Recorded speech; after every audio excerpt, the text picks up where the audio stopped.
die, Father, is nothing less. Ever since I was a child, I had a feeling that something is missing in me. I want to know why I am here. Can any of us know that? Become yourself. Then God and the devil don't matter. I want to learn. I want to understand. Be careful. Can you find the force to enable these two quite opposite lives to live together in yourself? At any moment, the wolf can devour the lamb. And you must learn what it means to become responsible. This is an exact science. And that is why you are here. The foreknown history to the unknown future. This is Red Ice Radio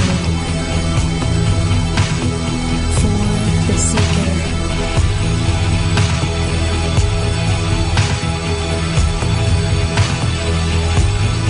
Reason and knowing are one. One must strive to know.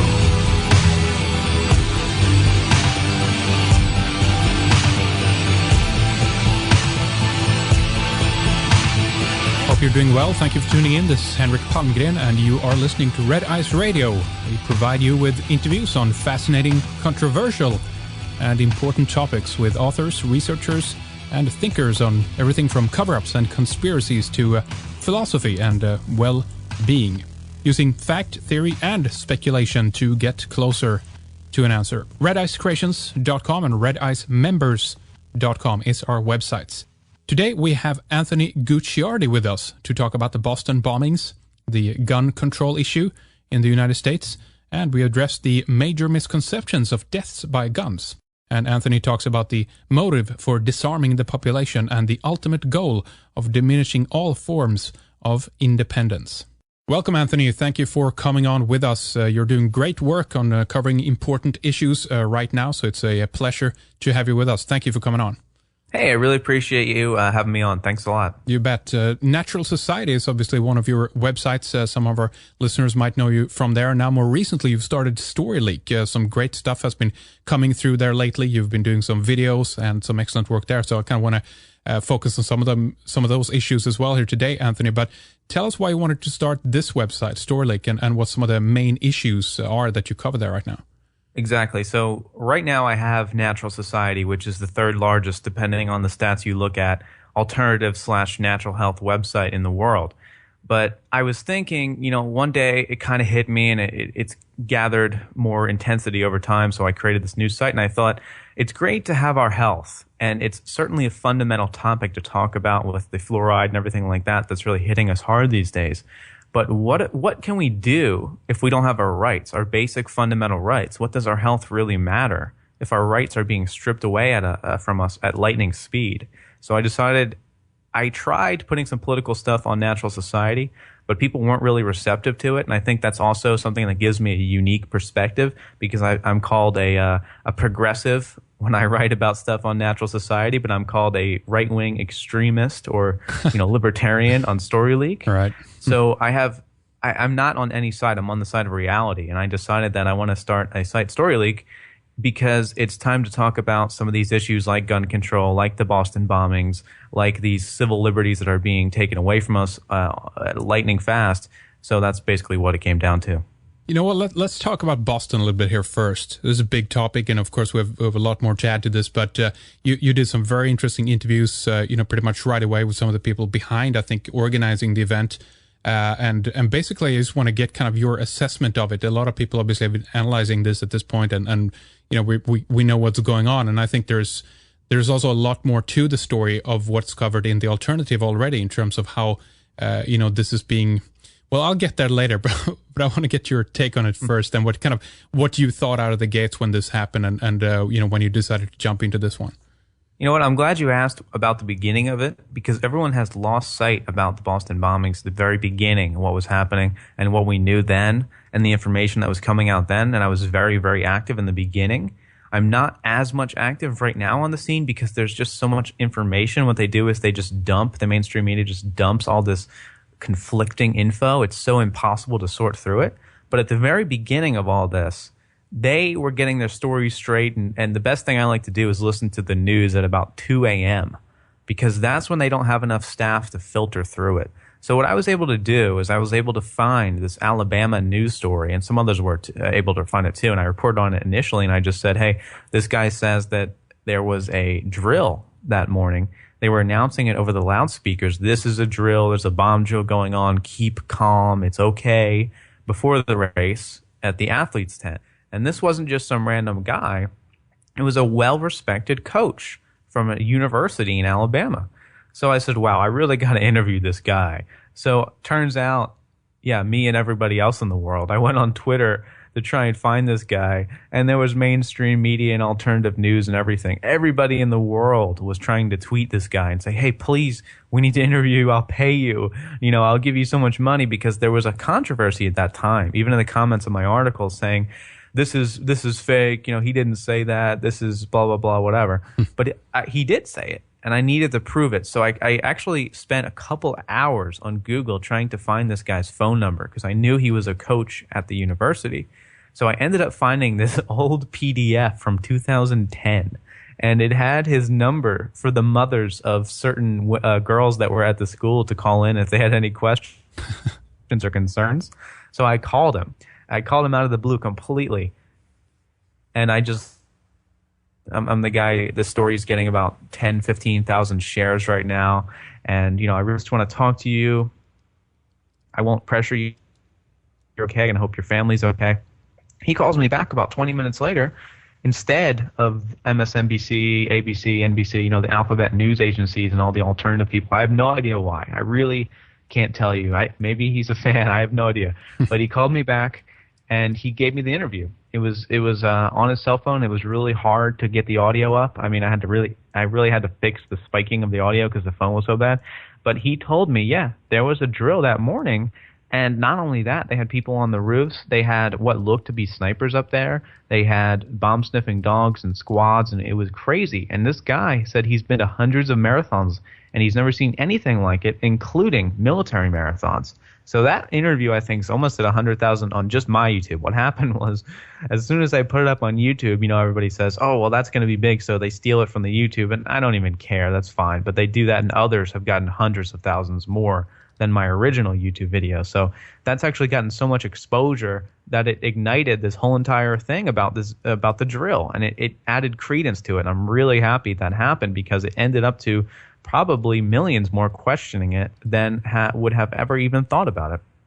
You're right. What do you make of the whole operation seems to be handled in such a overtly obvious way? I can't. As more and more I look at it, I saw your interview you did with the nightly news over at InfoWars, and you guys were detailing, the outlays of everyone who had the Punisher logo on their caps, and the whole, regalia, everything they had on, and the craft and everything else. And I was like, it's so blatantly obvious. And I just scratched my head and thinking, isn't there another way they can do it if they do not want people to actually see this right away and follow this evidence? Do you see what I'm getting at, Anthony? Well, I think it's at the point where they don't even care anymore, where they think that people are so dumb that they can get away with anything.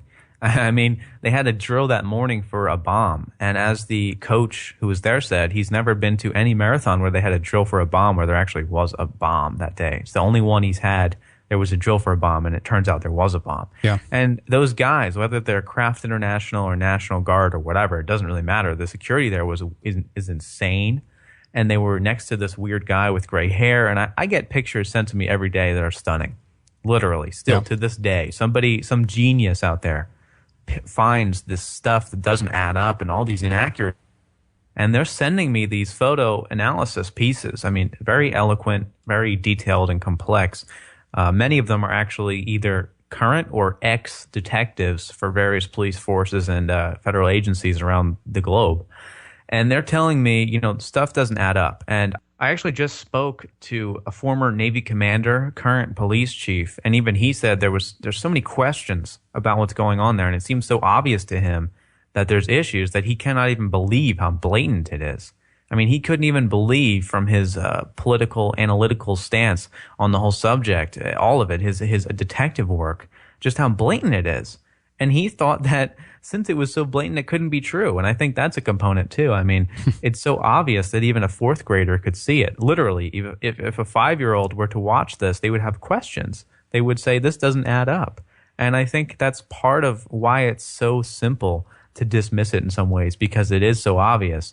But at the same time, they've managed through the mainstream media to call everybody who's pointing out these blatant fallacies to be conspiracy theorists. And that's their label they use to dismiss anyone that dares to use logical thinking to ask tough questions.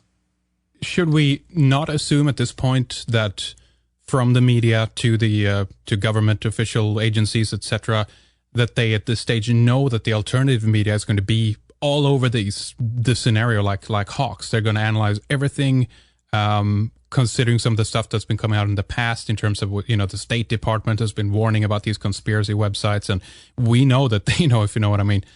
So again, I have to go back to that point.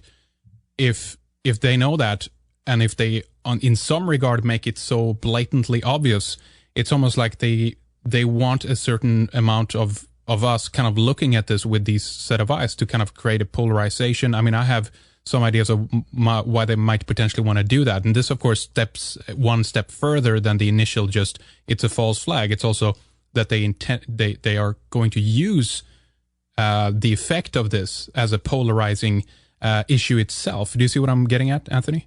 That's actually a really great point. And it kind of reminds me how right afterwards, after the Boston bombing, 2 hours after, CNN had this analyst on, this moron, who said that it had to be a right-wing extremist because it was an amateur bomb. And there was other panelists who said basically the same thing.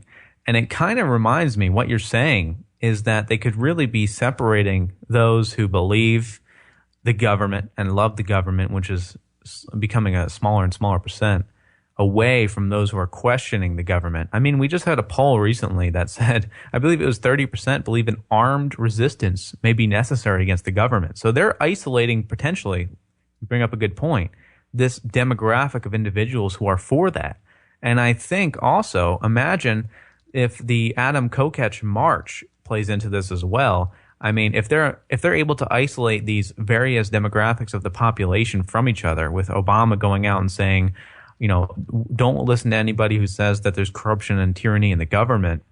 In fact, his exact quote is, they'll warn that tyranny is always lurking just around the corner because they suggest that our brave and creative and unique experiment in self-rule is somehow just a sham in which we can't be trusted. He calls it a brave new government. So, I mean, obviously there's some tie-ins with that. But I was saying that I think you are onto something, because they could be targeting this specific demographic and letting them come out with these claims. And some of them truly do make the movement look bad, but some of them are very legitimate, forcing more people to come to the side when they realize the information is there. But what if they were able to pin this demographic, this intellectual group, as something that should be feared and hated even more so than they are in the media, and then go ahead and use the Adam Kokesh March, for example, to go ahead and start a major issue and start provocation with perhaps an agent in there, or even a cop shooting one of the protesters. Yep. I mean, it could go anywhere. It could go to the point where anyone questioning anything is therefore branded as that same demographic. Well, this is what I'm seeing. There is because as you've pointed out eloquently here at this stage, this is not about reality or seeing the evidence that's in front of your eyes. We're beyond that point right now. What we're dealing with as a counter force here, if you will, are people that are interested in, I believe, creating this schism, if you will, in society of who is against us, and we need to remove these people or demonize them enough. It's almost like they want to have you out on the street with your guns in your hands, because they want to have the incentive to be able to crack down on you, if you know what I mean, or basically coax these people out. I agree with you 100%, actually. I mean, that's perfectly said right there. They want an armed revolution.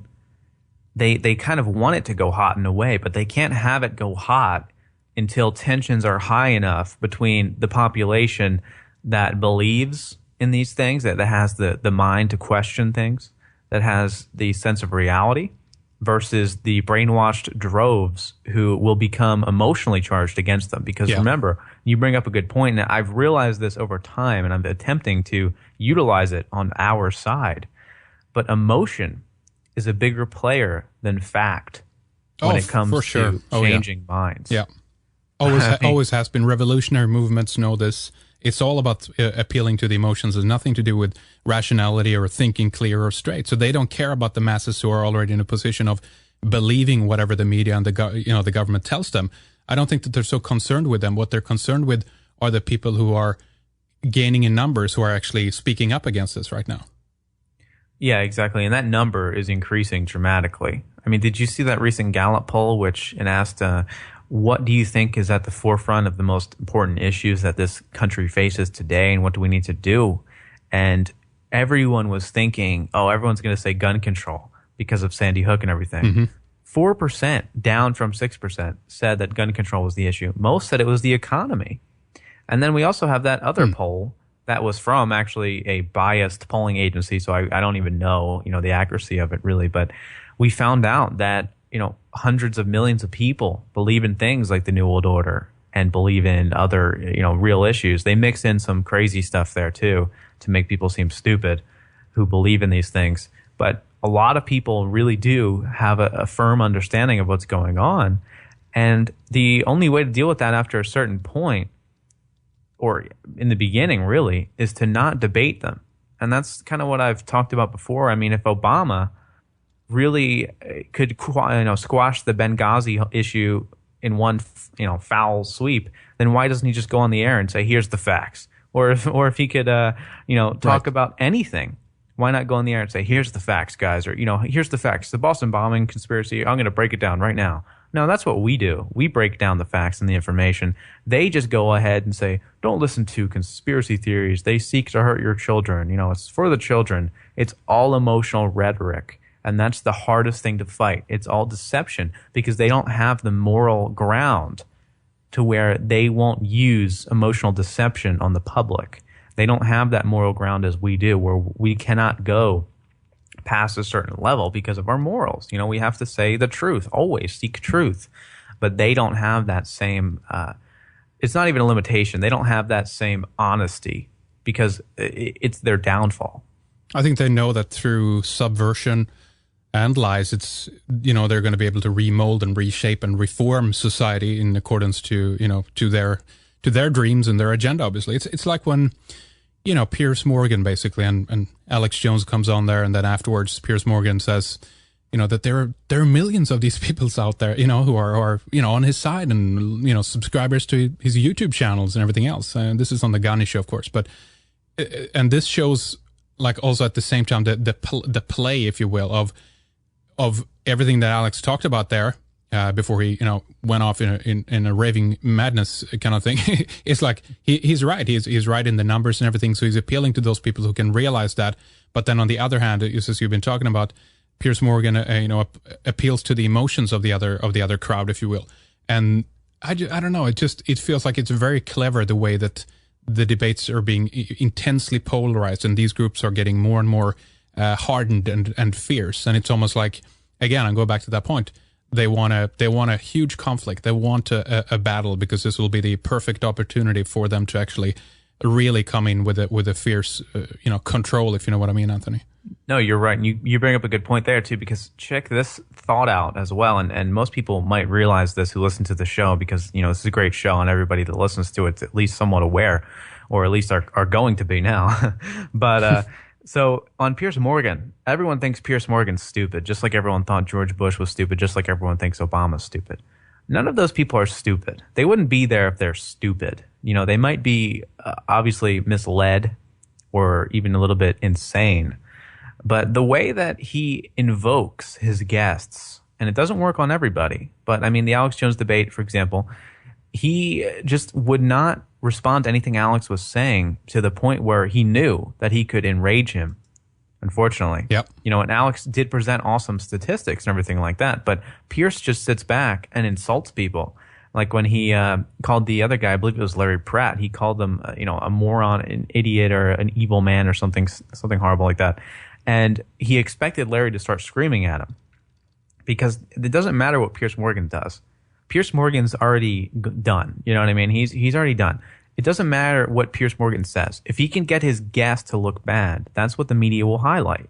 For example, I mean, the media with Alex, they didn't say Piers Morgan dodges questions on gun stats. That was not the story on that, on that one. Yeah. I mean, no. They would say, man becomes enraged, whatever. They'll draw pictures of him and play the clips where he starts screaming. They'll never report Piers Morgan dodges gun stats on, reality or whatever.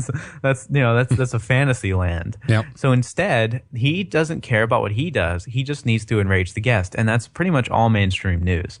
I mean, you've seen it time and time again where the guy just starts screaming and then they play that.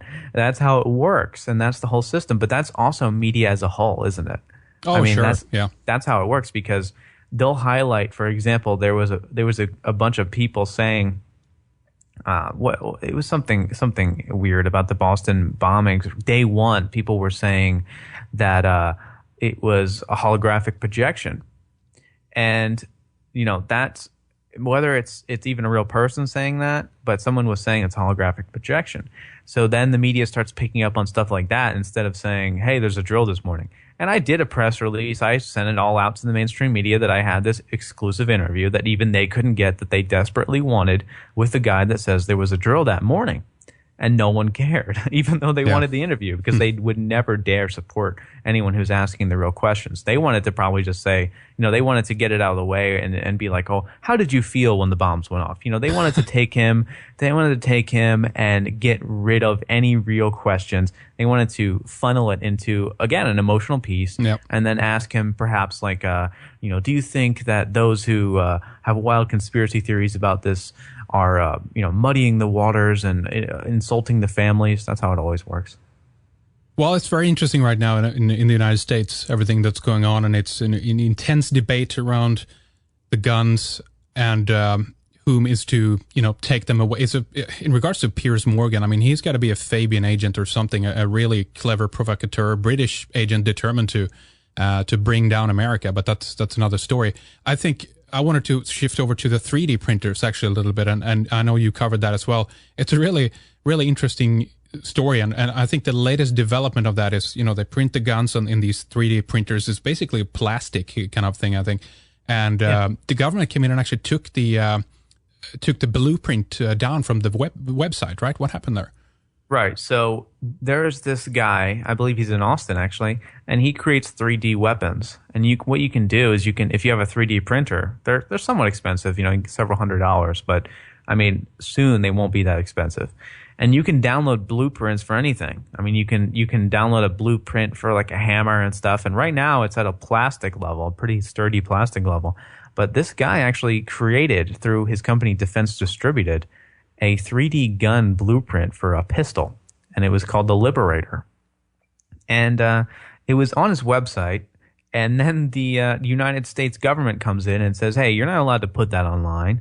That's open source firearm manufacturing." So they took it off his website, and they're all snide about it as if they did something. When in reality, when something's on the internet, you can't get rid of it. You can't just say, "Oh, it's illegal to be on the internet now." And they were saying, "Take it off the internet. It needs to come off the internet."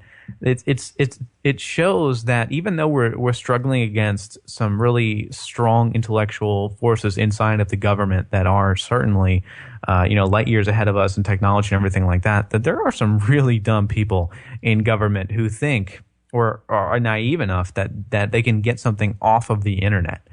Just on Defense Distributed alone, which is the original site where this guy posted it, 100,000 plus people downloaded it. Of that 100,000 plus people, they went ahead and put it on sites like Pirate Bay and stuff like that. And I can only imagine that millions downloaded it from that. And even if it was only 100,000 period, I mean, those are people that have it on their hard drive, their physical hard drives. They can put it on flash drives and stuff like that. Torrents, Nothing short whatever, of it. nothing short of EMP would wipe it out. So if the government really thinks they can get rid of it off the internet, they're dreaming. And there's now tons of new 3D gun blueprints coming out anonymously from these experts that are designing them.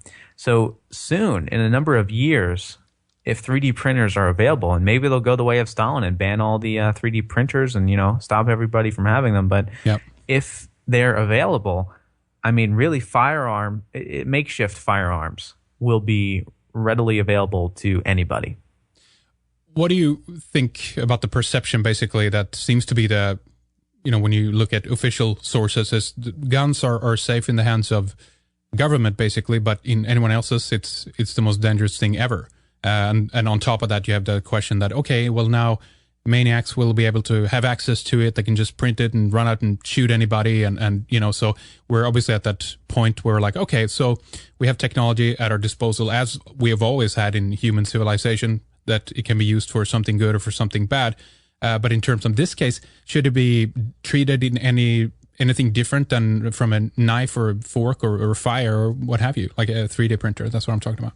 Yeah, well, you bring up another good point. I've said that a few times, but these are all really excellent points. You're definitely on target on all of this. But I think one of the most interesting questions to get into right off the bat, we can get into stats, but if we ask ourselves, we have actually been pushed to this understanding that guns are good for responsible citizens. Well, it's never even been like that. It's always been you keep everyone else in check through the use of firearms, such as, for example, down here, I just moved to Austin. I'm actually from Philadelphia, where you're not even allowed to own a weapon. You're not allowed to have a handgun or anything like that. But I can see the difference moving and being to cities like Chicago. I've been to Chicago for somewhat of a long period of time. Very horrible place. I've been to LA. I've been to New York City. But I will tell you, I mean, Austin isn't a small town. It's relatively large. But the difference in how you're treated around here, because you could be carrying a concealed firearm, is astronomical. I mean, it is a whole new world. People will treat you with kindness. In Philadelphia, I was in front of a police station one time outside of downtown. And this is where we get into stories and emotion. I mean, this is what, changes people versus the stats. I can talk about stats all day long, but, something like this will change someone. And everyone has these types of stories. I used to park my car outside of the police station in Philadelphia downtown when I had to go downtown, which was very rarely because I would really, stay away from that. But when I would park my car in front of the police station, I would assume that nothing bad would happen. Well, one time I was walking to my car and there was this guy with a knife, and it was almost like a sword. I mean, it was about a foot long. And he came up to me and he said, "I remember you from Vietnam." And whoa, this guy is nuts. This guy is certified crazy. And here we are outside of the police station. And there are police officers coming and going, walking out of the station, inside the station. They could clearly see what's happening. And the guy comes up to me with a knife, visibly drawn, and tells me, he doesn't even want money. That's when you really should be afraid. And he tells me he notices me from Vietnam, and he's going to kill me because I killed his brother.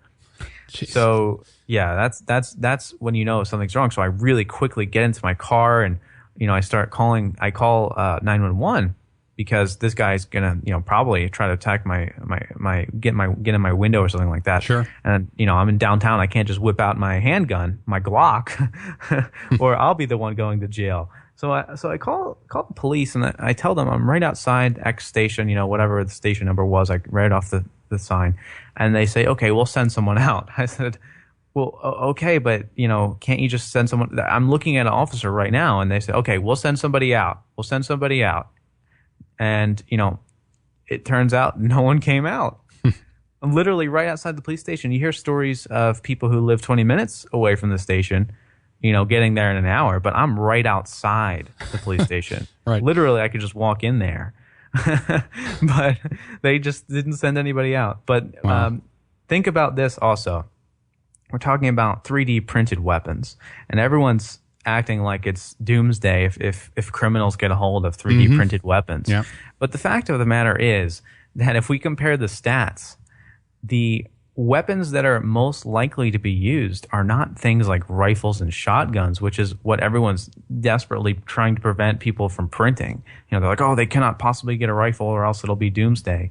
I mean, the overall firearms deaths are 9,146 per year. Overall firearms. Compare that to things like diabetes, which is 69,000, or heart disease, 597,000, cancer deaths, 574,000. And these are deaths that are preventable. I mean, diabetes, 69,000 deaths, even suicide, 38,000, stroke deaths, 129,000. But I've asked people this, and you're a smart man, so you'd probably know, but I'd rather have you tell me what you think people said. I asked them, how many people do you think die per year from rifles? What do you think they said? Jeez. Yeah, what did I say? 10,000? Yeah, well, some said, that was actually a good guess. That's what I would think they said. We had people say 1 million. We had people say 100,000. I would say the average person said 100,000.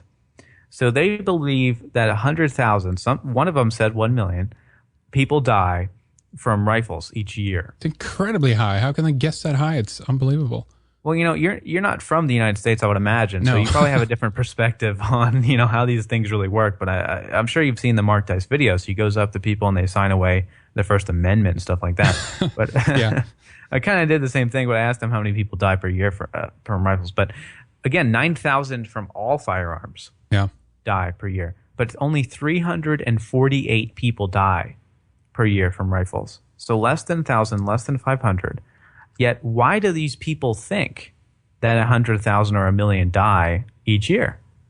Well, it's the media, because they make it seem like there's these mass shootings. And the people we asked, they cited Sandy Hook almost every time, as if, there was thousands of people dying at Sandy Hook.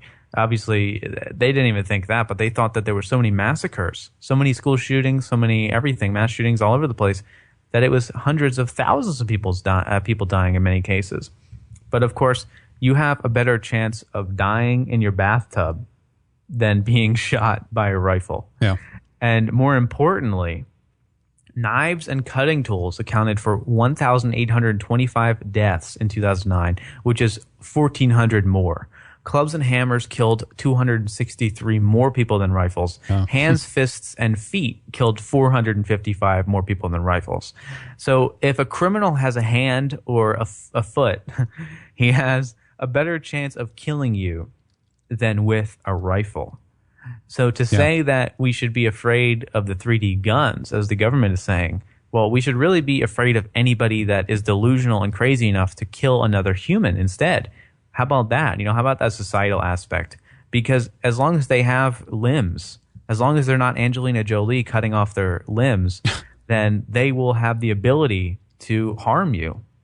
Yeah, that's right. Well, that's why they're getting to it. They will control the mind eventually. They will be able to control that with medication and electronic implants. So we will all be safe at the end. So don't worry about it. No, it's unbelievable. It's really unbelievable. Wow, I didn't know that. The stats are incredible in that regard. But we're back at that point again, Anthony. That we're really talking about emotional impacts, not about facts or statistics. So, forget that. It's all about the Piers Morgan said it. If you're, for guns, you're for the killing of children, and for Sandy Hook and all these things, then that's it. The debate ends there, I want to add this too. If you're against guns, you're for the killing of citizens, because 162,000 people, according to this survey, which was published in a prestigious journal, 162,000 people are saved from certain death situations by using a legal firearm from criminals. So that's 152,854 more people saved by legal firearms than killed by criminals each year. Yeah. So 150,000 people, if we're using these stats, which, would be the case, 150,000 more people would die per year from certain death situations. Over 980,000 faced potential death situations. So around 1 million people, 989,883, faced potentially life-threatening scenarios. So if they didn't have legal firearms, it's very possible they would have died. So the million toll from rifles actually is applicable to the toll of self-defense. cases that are being preventing crime each year. Yeah. So what is really going on here? I mean, should we believe that the government employs people that can't do the math? And that's not a bad theory, of course, but the numbers that they supply to people like Dianne Feinstein is maybe not numbers at all, but strictly emotional, and she's working adamantly and vehemently to just take away the guns from the Americans. So what is the agenda there? Why do they want to work towards this, do you think? She's not stupid. She can do math. It's 100% people control. When you disarm the population, not only, yes, you can go in and do anything you want to them, just as we've seen throughout history with virtually every major civilization that turns into a tyrannical government. You can go in and do anything. You can enact any legislation because you have absolutely no fear of anything happening. You can go in and do home searches. You can do martial law. You can do what they did in Boston and go into private homes and hold the owners up at gunpoint and have no fear whatsoever that they will shoot back. But more importantly, perhaps, is that you take away the inherent instinct of human beings and creatures that have a right and instinct to self-defense. So, for example, if you were to go up to any dog and just, if you weren't its owner, this would be sad, but if you were to do it and just smack it across the face and you just start kicking it, it would at least show its teeth. Or if you were to go up to a wasp and just start smacking it, it would come over and it would sting you. Any type of animal would do this. A bear, well, a human would do the same thing unless it was taught not to do so. And of course, we're more civilized than than creatures to some extent. We have morals and laws and everything like that, and those are great. But we've become so shot down to the point where our very instincts of questioning things and defending ourselves are being taken away one by one, to the point where our inherent instincts are being overcome at a base level. And I think that's something that most people don't think about. They think about that, yes, they could come in and it could be complete tyranny if they take away the weapons. And that's very true 100%. But also they're debasing us. Our right and instinct of self-defense, of going up and saying, hey, you can't do that. If they can get rid of that, they can take away our humanity even that much further, which allows for further control. Because once you take away that inherent desire in a human, you've seen the brainwashing of individuals, and it works. That you can brainwash someone. I mean, look at the people who have slaves in their basements for 15 years, and they have Stockholm syndrome, and they start to enjoy it. It's kind of that type of scenario. If you take away the basic rights, basic instincts of a human, you can debase it down to the level of a slave. Yeah, that's right. Well, that's really where we're getting at here. It's the basic destruction of all the things that we would consider to be human, and I think partially also what has been termed to be so-called civilizations with laws and everything else also help to destroy these natural instincts in human beings, that we're so reliant on a system of a bureaucracy, basically paperwork and everything else, to tell us how to act and what to do and everything else. So it's really actually disconnection from the natural forces that have caused us to move into this area. It's really like, again, we go back to that movie THX 1138, where the whole society is basically they're building robots that are there to protect them, the police officer robots, basically. And that's kind of where we're heading. I mean, it's a sci-fi movie, and it's way ahead in the future, but I think really already, Anthony, the component for that, the kind of the background, if you will, of where that is heading in the further longer extent is actually really already in place, I think. Not maybe for people like you and me and people who are questioning these things, of course, but overall, it's like, I don't understand how we could be so devoid from these natural instincts and be so far removed from them, and that the majority of people have allowed themselves to be put into that. It's a very strange situation, isn't it? No, it absolutely is. And it also goes into kind of what you were saying, this idea that not only do we need government, but we need everything that it provides to us, or we won't be able to live the quality of life that we deem to be necessary. We see this in small ways with welfare and food stamps and other forms of government assistance. I mean, I know people in the entrepreneurial field right now, and that's something I've always been passionate about, always, and I've used it now for alternative news and spreading the truth. But I know people that will sit there and they'll receive checks from the government every single month, and they will really not work, but they'll have government checks come in for their business, and they use some type of bogus reason, like providing laptops to inner city kids, and we're talking about millions of dollars. I mean, this is how the system works now. It's not only fueling those who don't want to work and just sit and receive welfare checks, but it's also fueling entrepreneurs who otherwise would actually be out there doing real things for the community, but instead the government is fueling the small businesses that are ceasing to exist now. So they're taking over every single aspect of it. And as a small business owner yourself, and me, we look at the charts. The small businesses in the United States, at least, I don't know how it looks in your country, but I mean, the small businesses here are diminishing rapidly. We don't even have any small businesses anymore in my country. It's gone. Oh God, don't get me started on Sweden and Scandinavia. It's a nightmare. Let me tell you that. It's something that people don't hear about because almost nobody has a small business. But people don't understand.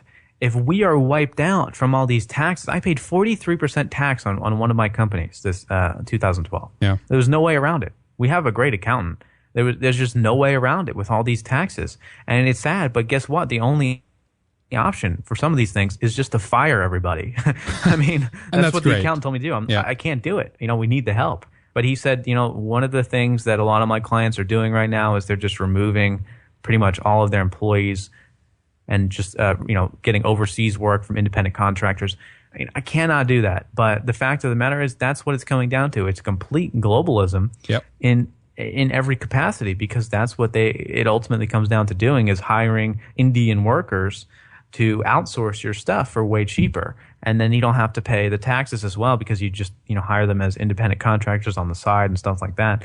But it's just an obliteration of any independence whatsoever. Yeah.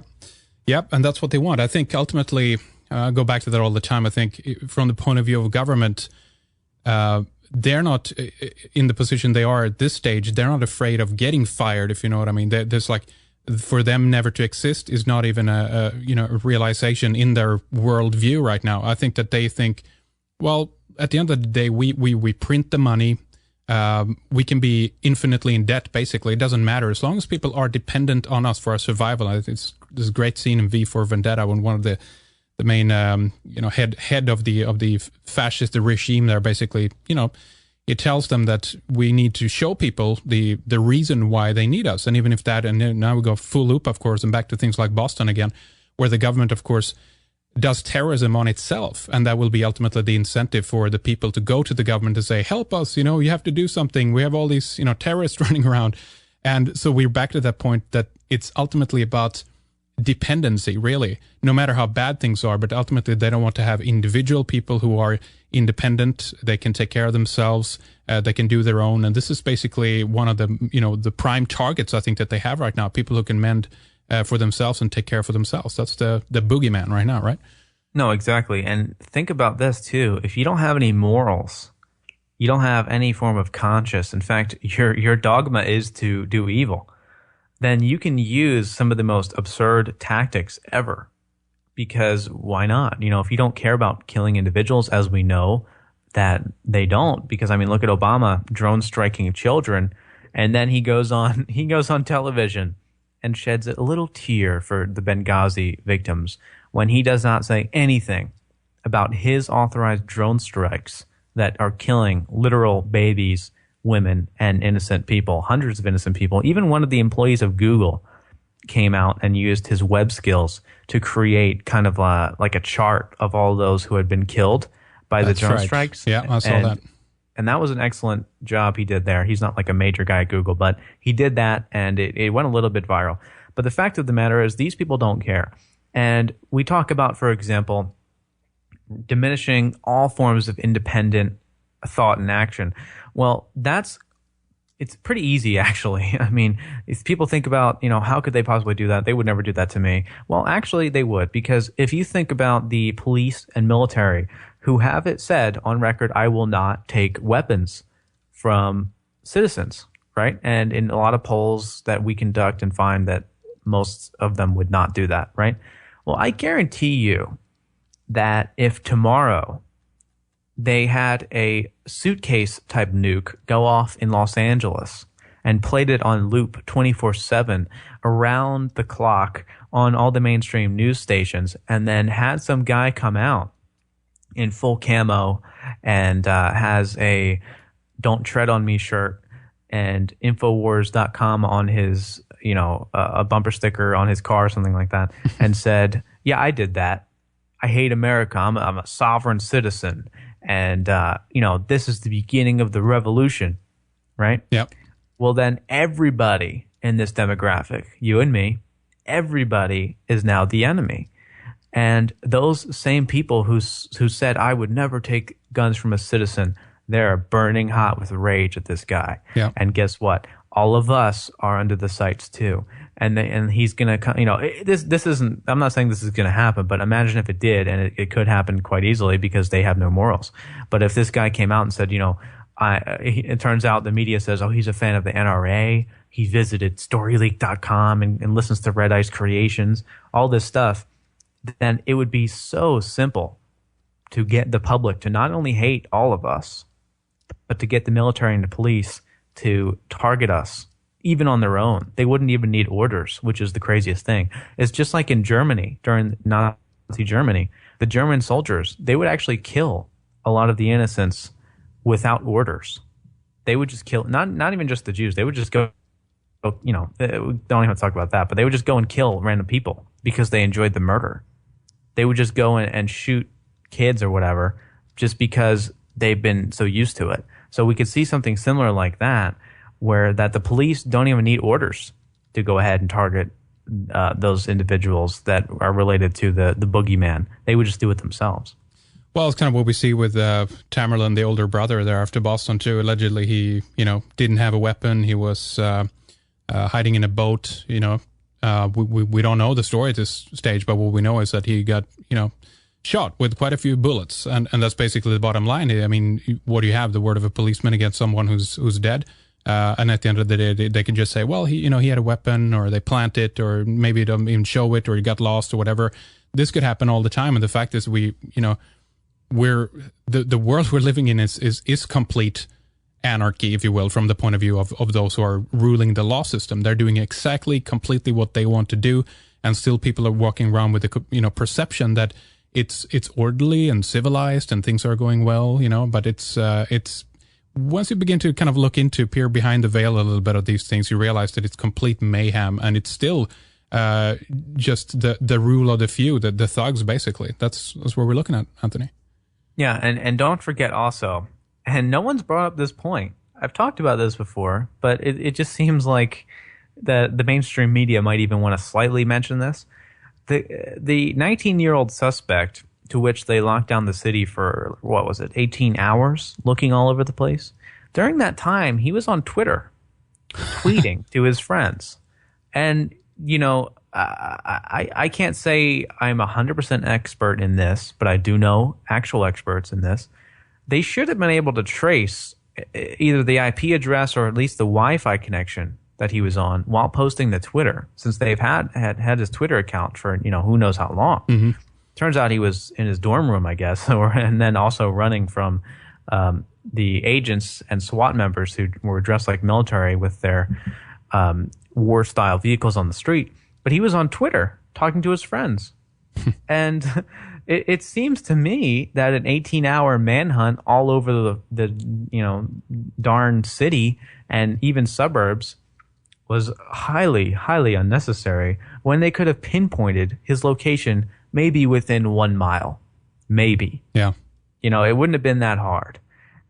It just doesn't make, it just proves that they're just demonstrating their power in a beta test. That's right. Well, exactly. That's a good point. It's staged theatrics, basically, and it's for the manhunt is supposed to be a media event. And I think you're right there. They primarily want to show and demonstrate to everyone else like what they can do, and the fact that they have this power, if you will. But Anthony, why don't we take a short break here at this point? I want to ask you a little bit more about your websites and stuff like that before we do that. You did a movie recently, video. It's up on YouTube, available for free, called Disarmed, which is really excellent. It shows some of the statistics as well that we've been talking about before.